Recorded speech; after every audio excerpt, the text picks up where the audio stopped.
قولي أعوذ بالله من الشيطان الرجيم وننزل من القرآن ما هو شفاء ورحمة للمؤمنين۔ مجھے جو موضوع عنایت کیا گیا ہے وہ ہے موٹیویشن کا منتہا قرآن۔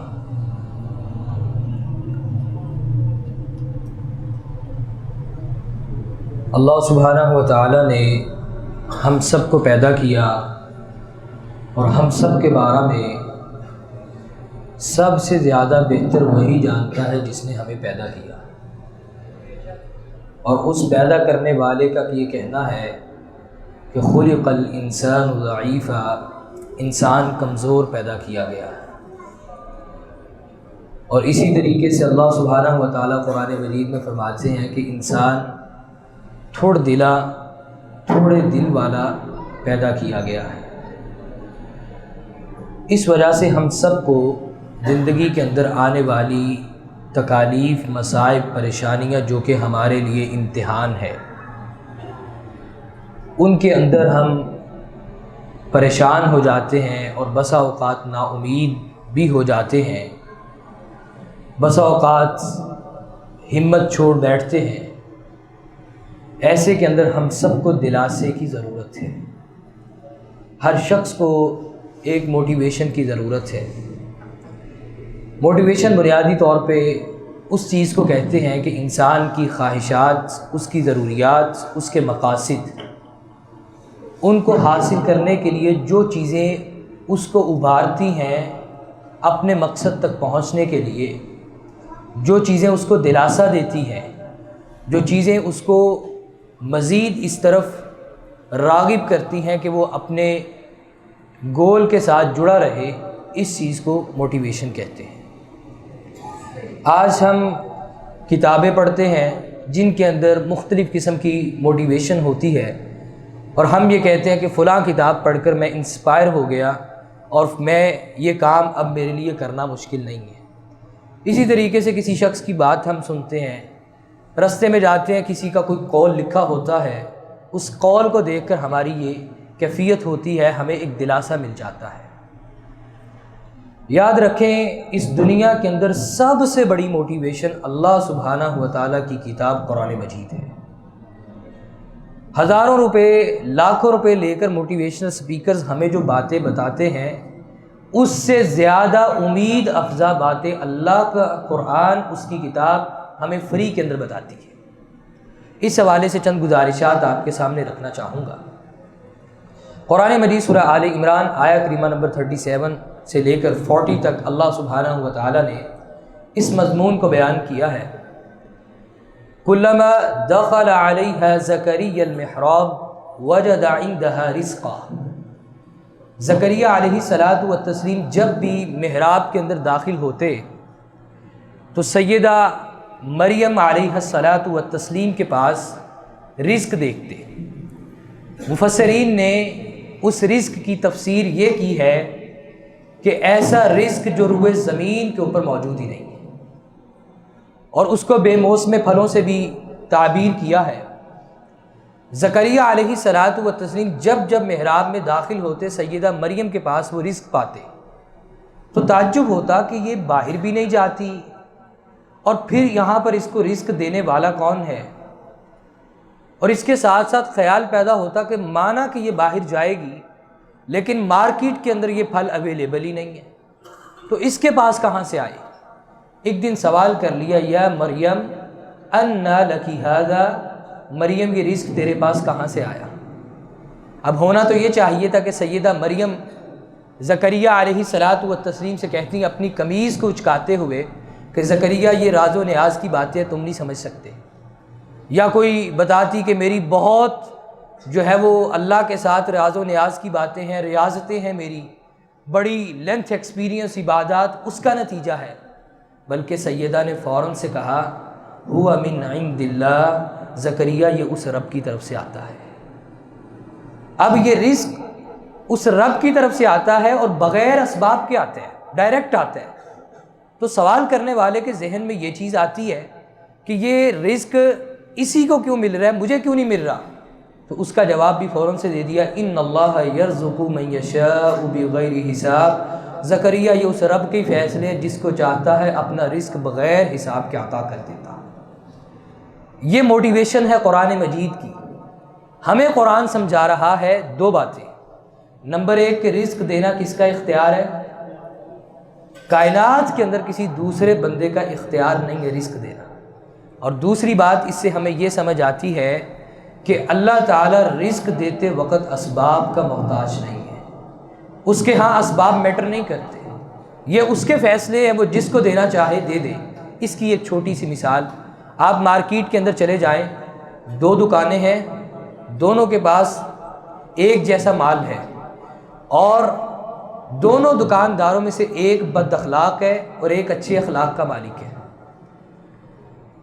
جو بد اخلاق ہے اس کی دکان کے باہر لمبی لائنیں لگی ہوئی ہیں، اور جو اچھے اخلاق کا مالک ہے اس کا تھڑا ہی کوئی نہیں چڑھتا۔ اب سوچئے کیوں اس کے پاس کسٹمر اور گاہک نہیں آتے؟ دراصل اللہ نے ایک کو رزق دینے کا ارادہ کیا ہے، بندے کے دل میں ڈال دیا کہ اس کی دکان میں جا، دوسرے کو رزق دینے کا ارادہ نہیں کیا تو بندے کے دل میں ڈالا ہی نہیں۔ تو المختصر کہ ان اللہ یرزق من یشاء بغیر حساب، کہ اللہ تعالیٰ جس کو چاہتا ہے بغیر حساب کے رزق عطا کر دیتا ہے، اور یہ اس کے فیصلے ہیں، اور وہ جب دینے پر آتا ہے تو اس کے ہاں اسباب میٹر نہیں کرتے۔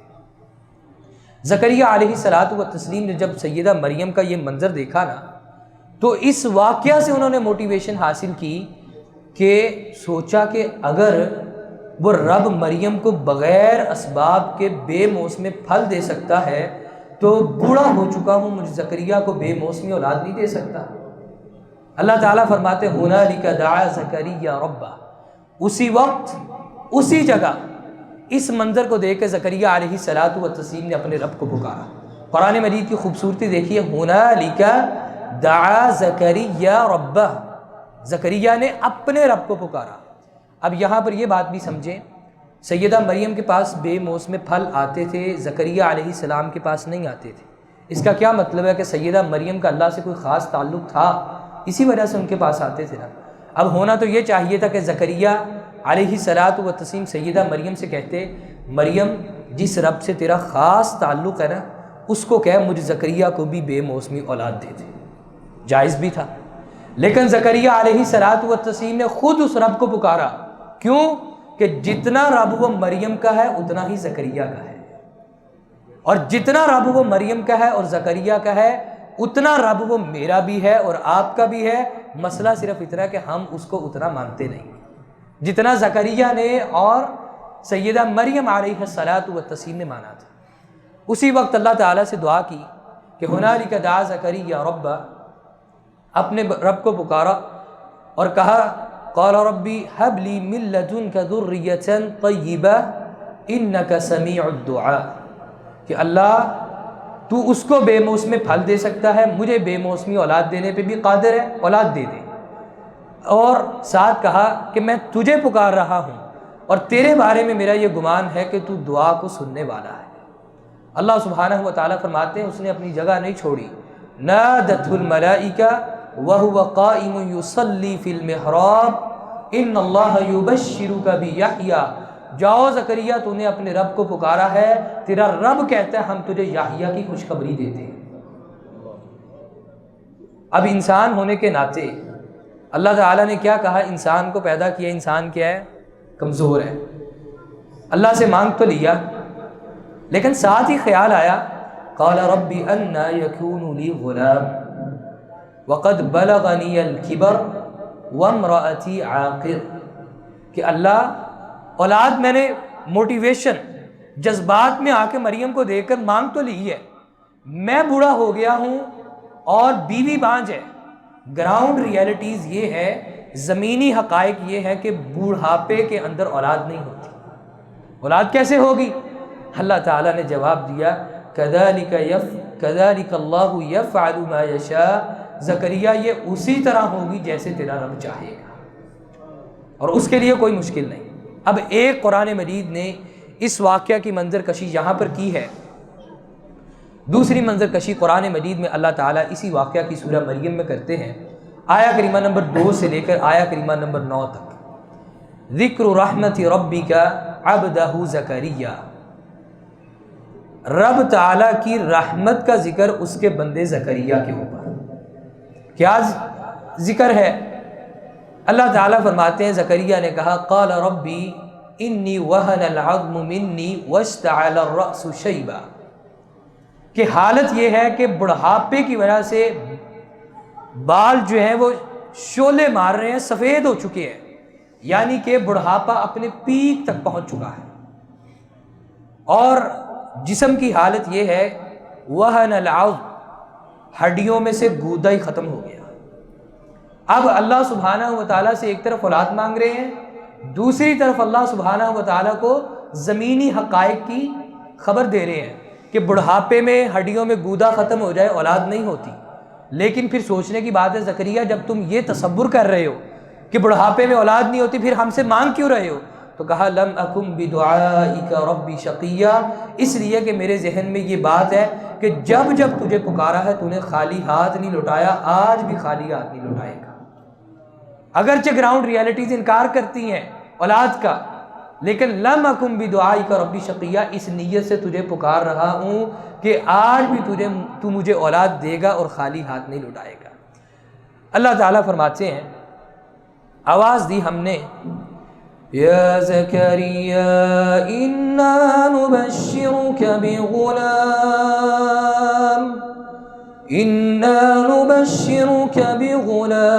اسمه یحییٰ لم نجعل له من قبل سمیا.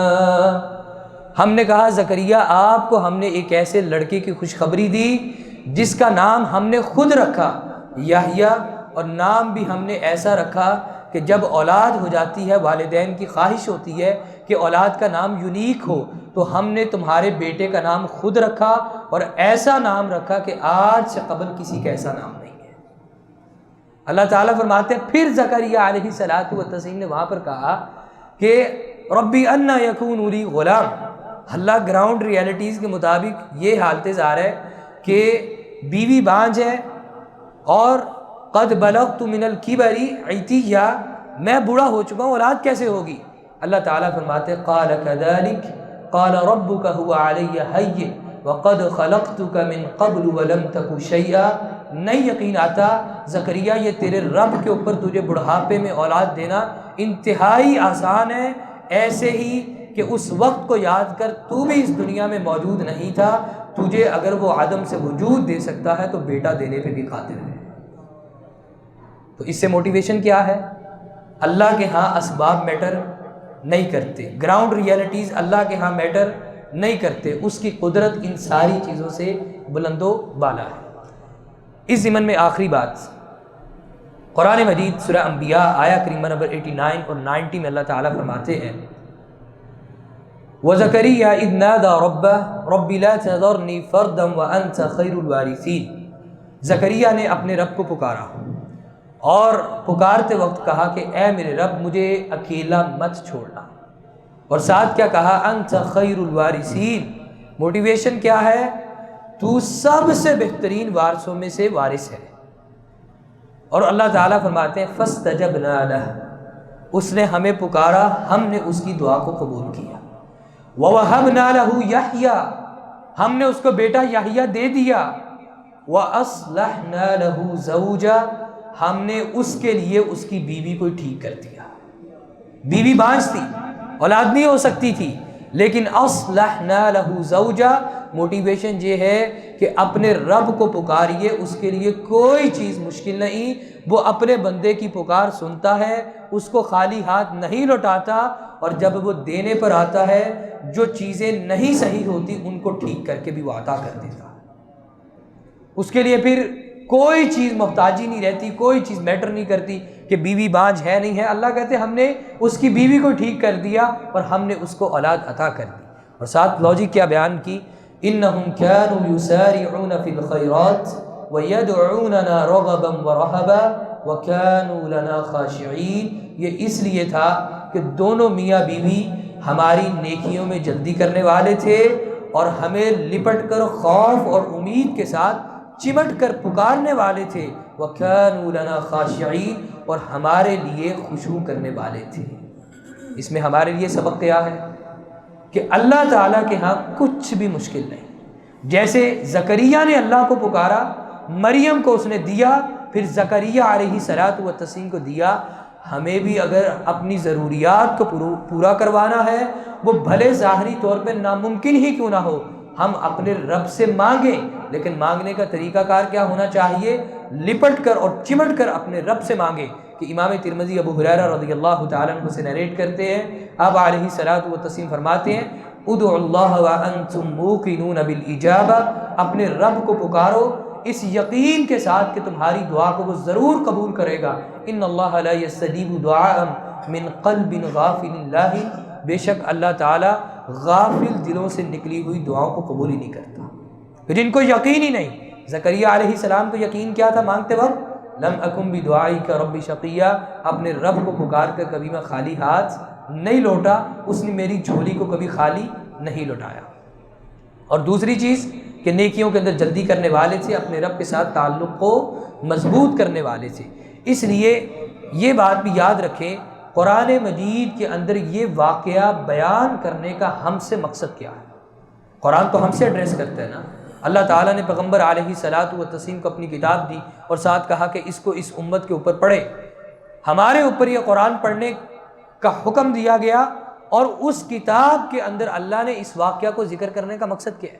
اللہ ہمیں موٹیویٹ کر رہے ہیں کہ اس واقعہ سے سبق حاصل کرو۔ جیسے ہمارے بندے نے ہمیں پکارا تھا، ہم نے اس کو دیا تھا، ایسے ہی تم ہمیں پکارو گے، ہم تمہیں ضرور بضرور عطا کریں گے۔ دوسرا واقعہ، اور پھر اپنی بات کو مکمل کرتے ہیں۔ ہم میں سے کسی شخص کو کسی چیز کی ضرورت ہو، ہم اس چیز کو حاصل کرنے کے لیے دنیا کے اندر لوگوں کے پاس جا کر اپنی صلاحیت اور ایبیلٹی بیان کرتے ہیں۔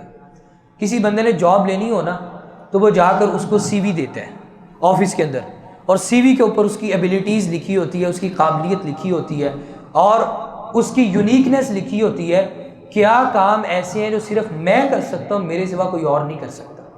اور وہ ساتھ کہتا ہے کہ مجھے جاب چاہیے، آپ یہ جاب مجھے دیں اس لیے کہ یہ کام میں ہی کر سکتا ہوں، میرے سوا کوئی نہیں کر سکتا۔ پھر اس بنیاد پر اس بندے کو ایویلویٹ کر کے چیک کر کے وہ نوکری دی جاتی ہے۔ اللہ تعالیٰ نے قرآن مجید کے اندر سلیمان علیہ الصلاۃ والتسلیم کا واقعہ بیان کیا، سورہ 7 آیہ کریمہ نمبر 35۔ وہ بھی اللہ تعالیٰ سے کچھ مانگنے گئے تھے، اور چھوٹی موٹی چیز نہیں مانگی۔ اللہ تعالیٰ کے پاس جا کر کہتے ہیں رب اغفر لی، اللہ مجھے معاف کر دے۔ سوال کرنے آئے ہیں، اور سوال کرنے کے لیے ظاہری بات ہے قابلیت پہلے۔ اللہ سے سوال یہ کرتے ہیں رب اغفر لی، اللہ مجھے معاف کر دے۔ اس کا مطلب کیا ہے؟ معافی کون مانگتے ہیں؟ جو یہ سمجھتا ہے میں گناہ گار ہوں، میرے پاس گناہ ہے۔ تو گویا کہ سلیمان علیہ الصلاۃ والتسلیم اللہ کو کیا بتا رہے ہیں؟ میں آپ کے پاس آیا ہوں اور میرے پاس گناہ ہے، مجھے معاف کر دیں۔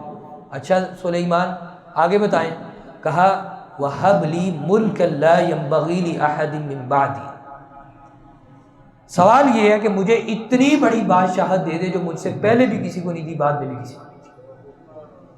سوچنے کی بات ہے، زکریا قابلیت آپ نے یہ بیان کی ہے کہ گناہ ہے معاف کر دے، اور بادشاہت اتنی بڑی مانگ لی ہے کہ نہ آپ سے پہلے کسی کو ملی نہ بعد میں کسی کو ملی۔ سوچنے کی بات ہے زکریا کس بنیاد پہ اس بادشاہت کا سوال کر رہے ہیں؟ کس بنیاد پر اس بادشاہت کا سوال کر رہے ہیں؟ قابلیت آپ کی یہ ہے کہ میرے پاس تو گناہ ہے، اور مانگ مجھ سے اتنی بڑی بادشاہت رہے ہیں۔ تو اللہ تعالیٰ سے کہا اس لیے مانگ رہا ہوں انک انت الوہاب، کہ تو دینے والا ہے، تیری صفت ہے دینا۔ تو موٹیویشن کہ اپنی طرف نہیں دیکھنا بلکہ کس کی طرف دیکھنا ہے؟ اس رب کی طرف دیکھنا ہے کہ وہ دینے پر آتا ہے، تو وہ محتاج بھی نہیں ہے، اور وہ نہیں دیکھتا بندہ گناہ گار ہے کیا ہے، وہ اپنی رحمت کی لپیٹ میں لینے لگے تو اپنے بندے کو اپنی رحمت کی لپیٹ میں لے لیتا ہے، بندہ بھی اس کی تصور اور گمان نہیں کر سکتا۔ اچھا اب اس سے مزے کی بات، سورہ نمل آیہ کریمہ نمبر 18 اور 19، وہی بات جیسے زکریا علیہ الصلاۃ والتسلیم نے جذبات کے اندر آ کر موٹیویٹ ہو کر اللہ سے اولاد مانگ لی، بعد میں خیال آیا کہ میں تو بوڑھا ہوں، پر بیوی ماں اولاد ہوگی کیسے؟ اب سلیمان علیہ الصلاۃ والتسلیم نے بھی نا جذبات کے اندر آ کر محبت میں کہ کہ میرا رب ہے، انک انت الوہاب، دینے والا ہے، دیتا ہے، اتنی بڑی بادشاہت مانگ لی، تو تصور نہیں کیا تھا کہ مجھے اتنی بڑی بادشاہت مل جائے گی۔ کتنی بڑی بادشاہت! اللہ تعالیٰ فرماتے ہیں قالت نملۃ یا ایھا النمل ادخلوا مساکنکم لا یحطمنکم سلیمان وجنودہ وہم لا یشعرون۔ ایک دن سلیمان علیہ الصلوۃ والتسلیم لشکر لے کر باہر نکلے، چیونٹی جو تھی، چیونٹیوں کی سردار، اس نے چیونٹیوں سے کہا اپنے بلوں میں داخل ہو جاؤ، سلیمان اپنے لشکر کے ساتھ آ رہا ہے، کہیں ایسا نہ ہو وہ تمہیں اپنے قدموں تلے روند ڈالے اور اسے اس بات کی خبر بھی نہ ہو۔ اتنی بڑی بادشاہت! آج کے حکمران کو پتہ ہے، چیونٹیوں کو پتہ ہے کہ آج کا حکمران کون ہے؟ اول تو چیونٹیوں کو اس بات کا پتہ ہی نہیں کہ آج کا حکمران کون ہے۔ نمبر دو، اگر پتہ چل بھی جائے اور چیونٹیاں آپس میں ڈسکس بھی کریں کہ یار وہ پرائم منسٹر صاحب کا قافلہ آ رہا ہے، بلوں میں داخل ہو جاؤ، تو پرائم منسٹر کو نہیں پتا کہ چیونٹیاں میرا ذکر کر رہی ہیں۔ اللہ نے اتنی بڑی بادشاہت دی کہ چیونٹیوں کو سلیمان بادشاہ کا پتہ ہے، اوپر سے ان چیونٹیوں کی بات سلیمان کو سنوا دی۔ جذبات میں آ کے مانگا کیا تھا؟ میرے پاس گناہ ہے لیکن مجھے اتنی بادشاہت دے دے بڑی کہ جو مجھ سے پہلے بھی کسی کو نہیں دی، بعد میں بھی نہیں دی، اس لیے کہ تو دینے والا ہے۔ اللہ فرماتے جاؤ، ہم نے تجھے اتنی بڑی بادشاہت دے دی کہ چیونٹیوں کو بھی پتہ ہے سلیمان بادشاہ ہے۔ اور اللہ تعالیٰ فرماتے ہیں ہم نے اتنی بڑی بادشاہت سلیمان علیہ السلام کو دی کہ ہم نے ہوا کو سلیمان کے لیے مسخر کر دیا۔ ہوا کون ہے؟ اللہ کی اتنی بڑی مخلوق ہے، اللہ اس ہوا کو چلاتے ہیں، بادلوں کا نظام، بارشوں کا نظام، آندھیاں، طوفان، ساری چیزیں اس آندھی کے ساتھ، ہوا کے ساتھ معلق ہیں، آکسیجن اس ہوا کے ساتھ معلق ہے۔ اللہ فرماتے ہیں ہم نے اس اپنی مخلوق کو سلیمان کے تابع کر دیا۔ کوئی لمبی چوڑی بات نہیں، صرف اتنی سی بات کہ اللہ اتنی بڑی بادشاہت دے دے کہ تو دینے والا ہے۔ اب جب چیونٹی کی بات سنی نا، تو جو میں نے عرض کیا سلیمان علیہ السلام کو بھی گمان نہیں تھا اتنی بڑی بادشاہت مل جائے گی۔ دلیل اس کی اللہ کہتے فتبسم ضاحکا من قولها، بے ساختہ سلیمان کی ہنسی نکل گئی چیونٹی کی بات سن کر کہ اللہ تجھ سے بادشاہت مانگی تھی، اتنی بڑی بادشاہت دے دی، اور فوراً سے کیا کہا؟ قال ربی اوزعنی ان اشکر نعمتک التي انعمت علی وعلی والدی وان اعمل صالحا ترضاه وادخلنی برحمتک فی عبادک الصالحین۔ اللہ مجھے سلیمان کے پاس تو تیری نعمتوں کا شکر ادا کرنے کی توفیق بھی نہیں ہے، میں تجھ سے اس شکر ادا کرنے کی توفیق مانگتا ہوں اس نعمت پر جو تو نے مجھ پر کی اور میرے باپ داؤد کے اوپر کی، اور میں تیرے سے التجا کرتا ہوں مجھے ایسا اچھا عمل کرنے کی توفیق دے دے جس سے تو راضی ہو جائے۔ اور آخر میں سوال کیا وَأَدْخِلْنِي بِرَحْمَتِكَ فِي عِبَادِكَ الصَّالِحِينَ، پھر وہی بات، اپنی رحمت کے ساتھ مجھے اپنے صالح بندوں میں شامل کرنا۔ یہ قرآن مجید موٹیویشن ہے۔ آخری بات، وقت ہوا جا رہا ہے، بات کو مکمل کرتے ہیں، ابھی بس نہیں ہوئی۔ اللہ تعالیٰ نے سلیمان علیہ الصلوۃ والتسلیم کو اس سے بھی بڑی بادشاہت دی تھی صرف اس ایک سوال کے اوپر، لیکن موٹیویشن کیا تھی؟ انک انت الوہاب، کہ وہ رب دینے والا ہے۔ وہ یہ ہمیں سکھا کیوں رہا ہے؟ یہ باتیں ہمیں کیوں بتا رہا ہے کہ جب ہم اپنے رب سے سوال کریں تو ایسے ہی کریں جیسے سلیمان نے اپنے رب سے مانگا تھا۔ اور اگلی بات بتانے کا مقصد کیا ہے؟ اللہ بتانا یہ چاہ رہے ہیں کہ اس نے مانگا تھا اور دیکھو ہم نے اس کو کیا کچھ عطا کر دیا۔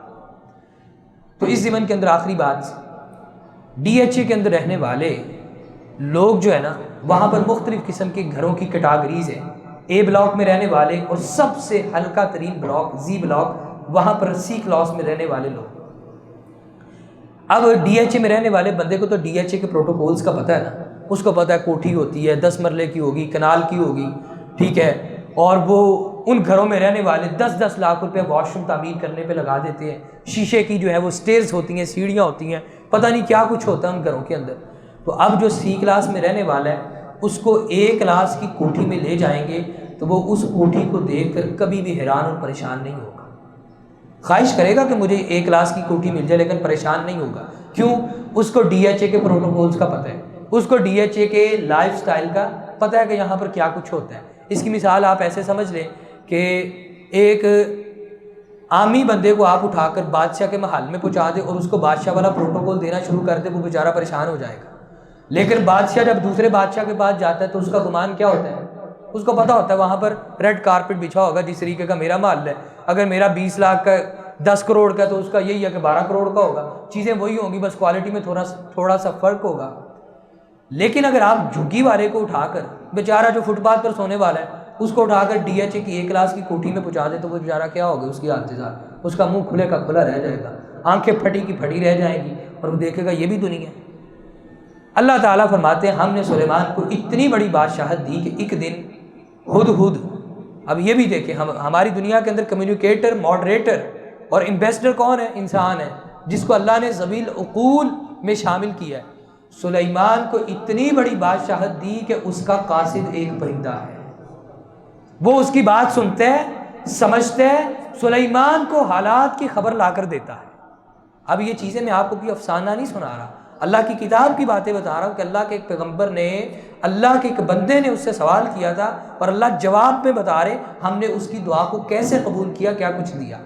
ایک دن ہدہد نظر نہیں آیا تو سلیمان علیہ السلام نے کہا یہ کدھر گیا ہے، آئے گا تو آج یہ نہ جسٹیفائی کرے گا اپنی غیر حاضری کو، وگرنہ ہم اس کو سزا دیں گے یا ہم اس کو ذبح کر دیں۔ ہدہد آیا، سلیمان علیہ السلام غصے میں ہے، پوچھا کدھر سے آ رہے ہو بھائی؟ تو اس نے کہا کہ میں آپ کو ایک نا عجیب خبر دیتا ہوں، میں ایک بستی سے ہو کر آ رہا ہوں، حیران کن بات یہ ہے کہ ان کی حکمران عورت ہے۔ اب پرندہ بھی تعجب کا اظہار کر رہا ہے، یعنی کہ پرندے کو بھی پتہ ہے کہ فطرت کے خلاف چیز ہے کہ مرد ہوں اور ان کی حکمران عورت ہو۔ اور دوسری اس نے حیران کن خبر کیا دی، پرندہ ہے اس کو بھی اس بات کا پتہ ہے کہ اس کا رب کون ہے۔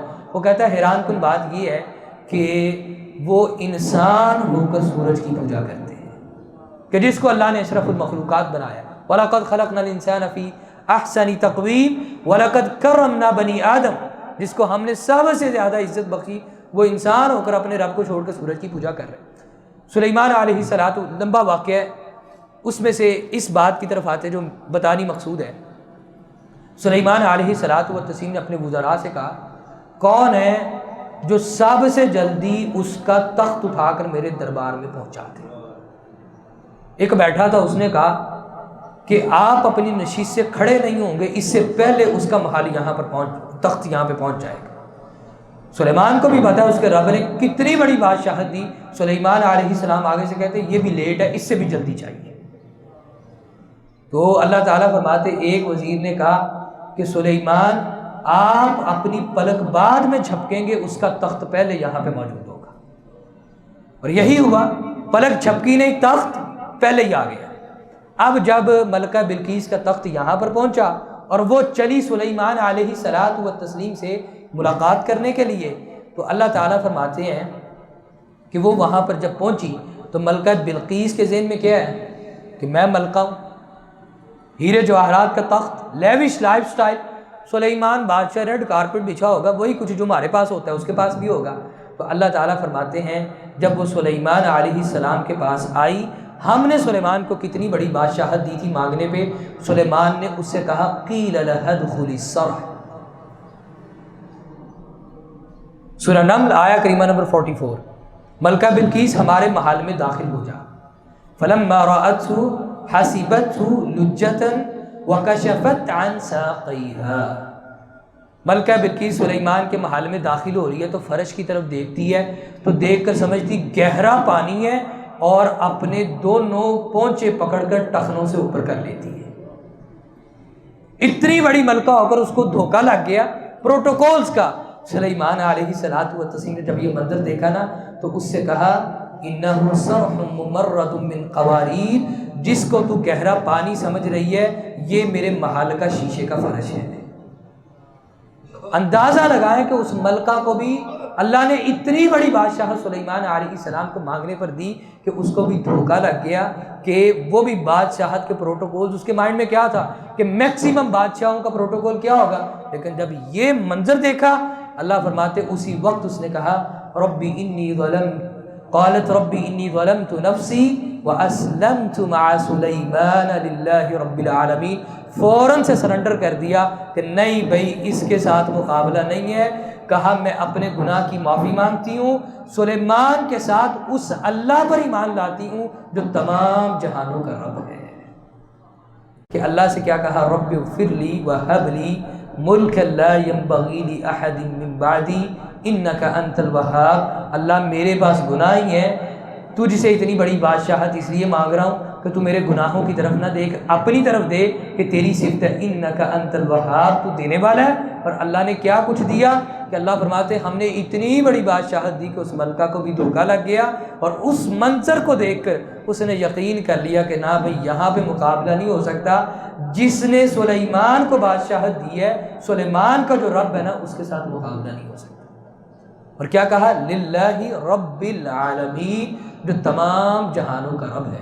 تو قرآن مجید سب سے بڑی موٹیویشن ہے، ہمارے غموں، تکالیف، پریشانیوں، دکھوں کا مداوع اللہ کی کتاب ہے، ہماری نا امیدی کا حل اللہ کی کتاب ہے۔ اللہ نے بے شمار اس کتاب کے اندر واقعات بیان کیے ہیں کہ ہم نے کس طریقے سے ناممکن چیزوں کو ممکن کر دکھایا۔ انسان جب پریشان ہو جائے، اس کو ہر طرف سے دروازے بند نظر آئیں، تو اس کو چاہیے اللہ کی کتاب پڑھے اور کتاب پڑھ کر اپنے رب سے تعلق قائم کرے اور اس کی طرف امید کا جو ہے وہ رستہ قائم کرے۔ کہ یوسف علیہ الصلاۃ والتسلیم بھائیوں نے کنویں میں پھینک دیا، اللہ نے اس کنویں سے اٹھا کر مصر کے تخت پہ بٹھا دیا، اور باپ دو مناظر ہیں، یہاں پہ کنویں میں اللہ نے اٹھا کر مصر کے تخت پر بٹھایا تو کہا کیا؟ سورہ یوسف آیا کریمہ نمبر 56، وَكَذَلِكَ مَكَّنَّا لِيُوسُفَ فِي الْأَرْضِ يَتَبَوَّأُ مِنْهَا حَيْثُ يَشَاءُ نُصِيبُ بِرَحْمَتِنَا مَن نَّشَاءُ، ہم نے یوسف کو تخت پر بٹھا کر کہا جاؤ زمین میں جہاں دل کرتا رہو، ہماری رحمت ہے، ہم اپنی رحمت جسے چاہتے ہیں پہنچا دیتے ہیں۔ اور ادھر باپ کی حالت ساتھ وَتَوَلَّى عَنْهُمْ وَقَالَ يَا أَسَفَ عَلَى يُوسُف، کہ انہوں نے چہرہ پھیرا، غم کی کیفیت، تکلیف، وَبِيَضَّتْ عَيْنَاهُ مِنَ الْحُزْنِ فَهُوَ كَظِيمٌ، آنکھوں کی بینائی جا چکی ہے۔ اس کے باوجود بیٹوں نے کہا، جو عربی الفاظ ہے نا، اس کا اردو کے اندر ترجمہ یہ بنتا ہے ہمارا باپ بڈھا سٹھیا گیا ہے، نعوذ باللہ من ذالک۔ اب ان کی سمجھ میں آنے والا نہیں کہ اتنا عرصہ ہو گیا، آنکھوں کی بینائی چلی گی پھر بھی یوسف یوسف کرتے ہیں، تو کہا انما اشکو بسی وحزنی الی اللہ واعلم من اللہ ما لا تعلمون، میں اپنے غم کی بے قراری کا شکوہ شکایت اللہ سے کرتا ہوں، اس لیے کہ اپنے رب کے بارے میں مجھے جو علم ہے نا تم نہیں جانتے، وہ کیا علم ہے؟ یا بنی یذهبوا فتحسسوا من یوسف ولا تیأسوا من روح اللہ، جاؤ بچوں، میرے بیٹو، اس یوسف کو اور اس کے بھائی کو تلاش کرو، اللہ کی رحمت سے مایوس نہ ہو، اس لیے کہ لا تیأسوا من روح اللہ انہ لا ییأس من روح اللہ الا القوم الکافرون، کہ اس کی رحمت سے کافروں کے سوا کوئی نا امید نہیں ہوتا۔ اور نتیجہ کیا نکلا؟ اللہ فرماتے ہم نے باپ بیٹوں کو بھی ملا دیا اور یعقوب کو گاؤں سے اٹھا کر شہر میں بیٹے کے پاس محل میں پہنچا دیا اور آنکھوں کی بینائی بھی واپس لوٹا دی۔ تو سب سے بڑی موٹیویشن اس دنیا کے اندر اللہ کی کتاب ہے۔ اللہ تعالیٰ کی ذات اپنے بندے کو تنہا نہیں چھوڑتی، وہ اپنے بندے کو نا امید نہیں ہونے دیتی، بندے کی دعاؤں کو رائیگاں نہیں جانے دیتی، بندے کی دعاؤں کو ہر صورت میں وہ اس کا رب قبول کرتا ہے، بشرطے کہ ہم اس کی معرفت حاصل کریں، اور اس کی معرفت حاصل کرنے کا طریقہ اس کی کتاب ہے۔ اللہ سے دعا ہے اللہ تعالیٰ سب سے قبل مجھے ناصح کو عامل بنائے، اس کے بعد آپ منصوحین کو عمل کی توفیق عطا فرمائے۔ جو بات درست تھی وہ رب تعالیٰ کا فضل، اس کی عنایت الرحمت تھی، جو بات غلط تھی وہ میری لا علمی بے علمی کا ثبوت اور طالب علم ہونے کی پختہ دلیل تھی۔ اقول قولی ھذا استغفر اللہ لی ولسائر المسلمین، آمین یا رب العالمین۔